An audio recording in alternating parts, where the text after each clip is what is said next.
gases, porque no es el único, gases contaminantes, pero también podemos ver, les decía, ciudades completamente llenas de humo, y esto ya lleva precisamente, pues por lo menos desde la época industrial. Los defensores del cambio climático desde el punto de vista oficial y antropogénico dicen que antes de la era industrial los niveles de contaminación de dióxido de carbono no eran tan altos y que precisamente nosotros al empezar a quemar combustibles fósiles, es decir, a utilizar petróleo como combustible, pues estos gases, esta emisión de gases de dióxido de carbono principalmente, se dispararon. Y eso es lo que ha hecho que el planeta empiece a incrementar su temperatura y con ello a alterar los ciclos naturales del agua, del carbono, precisamente también del nitrógeno, los ciclos normales o las formas en las que se mueve el aire o los vientos en todo el planeta, y de igual manera la forma en la que se mueven las corrientes marinas. Entonces, este calentamiento global está afectando ya de manera contundente a todo nuestro planeta. Podemos verlo ¿cómo? Pues con la sequía fuerte que hay en algunos países o con las inundaciones graves que hay en otros, cuando estos fenómenos era muy raro que se dieran y ahora casi cada año ya tenemos huracanes superpotentes. Las temporadas de lluvia no son exactamente las que eran antes en tiempo. Muchos países son afectados por sequías graves en donde no logran tener una cosecha adecuada, los animales de pastoreo o los animales con los que la gente sobrevive o comercia empiezan a morir porque no hay suficiente agua, y al no haber suficiente agua no hay suficiente alimento. Es decir, al cambiar el patrón de temperaturas, al incrementar la temperatura del planeta, estos ciclos, principalmente el del agua, que es el que estamos refiriendo en este instante, cambia. En algunos lugares deja de llover y en algunos lugares llueve demasiado. Como les decía, en internet hay muchísimos videos al respecto de cómo se ven las imágenes de estas afectaciones. Y esto principalmente empiezo con el agua, porque el agua es uno de los factores principales para la sobrevivencia no solo del ser humano, sino de todos los seres vivos del planeta. Si cambiamos los patrones de lluvia o de humedad en el planeta, entonces estamos generando cambios en los demás ecosistemas. Lugares en donde deja de llover se empiezan poco a poco a desertificar, se empiezan a secar, y eso hace que sucedan muchas cosas. Que la biodiversidad de ese lugar empieza a desaparecer porque de manera natural no van a tener el tiempo los organismos para que evolutivamente logren adaptarse. Es decir, si de un día para otro o en un periodo muy corto de años, ese sería el significado de un día para otro, si en un periodo muy corto de tiempo cambia un ecosistema, la biodiversidad que está ahí es extremadamente difícil que se pueda adaptar. Los que puedan migrarán, se irán, pero la mayoría no lo va a lograr y va a morir, a sucumbir.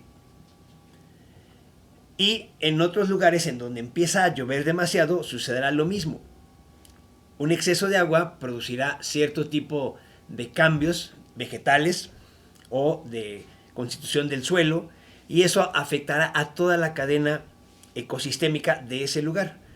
Y de igual manera, los organismos que se puedan adaptar, que serán extremadamente pocos, puede que logren sobrevivir, pero los demás no se van a poder adaptar y empezarán a desaparecer. Comunidades enteras están en riesgo de desaparecer desde el punto de vista de la biodiversidad. Pero también estos cambios en el patrón de lluvias y en los climas afectan directamente a las actividades humanas. Recuerden que dijimos que ecología y economía vienen de la mano. Entonces, si en un lugar tú producías algún tipo de alimento, pero ya no llueve, ya no puedes producir ese alimento. Por lo tanto, las personas de esa comunidad no van a tener una manera de sustentarse, de vivir. ¿Y qué es lo que va a pasar? Van a tener que migrar.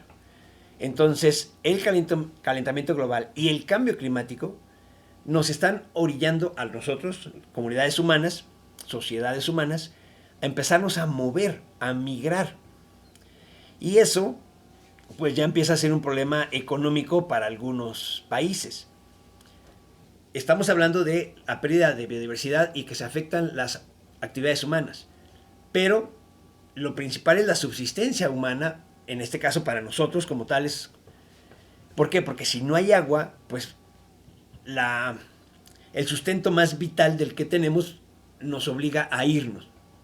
Entonces, el calentamiento global y el cambio climático tienen repercusiones directas. Si una zona, un país entero, ya no puede producir o sustentarse económicamente, tendrá que modificar sus actividades. Pero igual que la biodiversidad, un país no puede cambiar en el lapso de pocos años toda su infraestructura comercial, social y de actividades culturales, digámoslo así, para poder subsistir y continuar. Entonces el riesgo es grande. ¿Por qué? Porque el calentamiento y el cambio climático, el calentamiento global y el cambio climático, pues nos afectan de manera total a todos. Entonces, ¿qué debemos de hacer? Bueno, como seres humanos hemos estado haciendo reuniones mundiales, pero ya tiene años, esto ya tiene años, que mucha gente está alzando la mano y diciendo, esas reuniones realmente solo sirven para que los líderes o los políticos, los presidentes, quien asista a esas reuniones, se tomen la foto muy felices unos con otros, pero no hay mucha palabra, hay muchas firmas y muchos acuerdos, pero no se cumplen. No hay quien los esté cumpliendo. Y el problema sigue avanzando. Y les digo, esto ya tiene tiempo. Hay un video, se encuentra en redes sociales, en YouTube principalmente, que se llama El gran fraude del calentamiento global.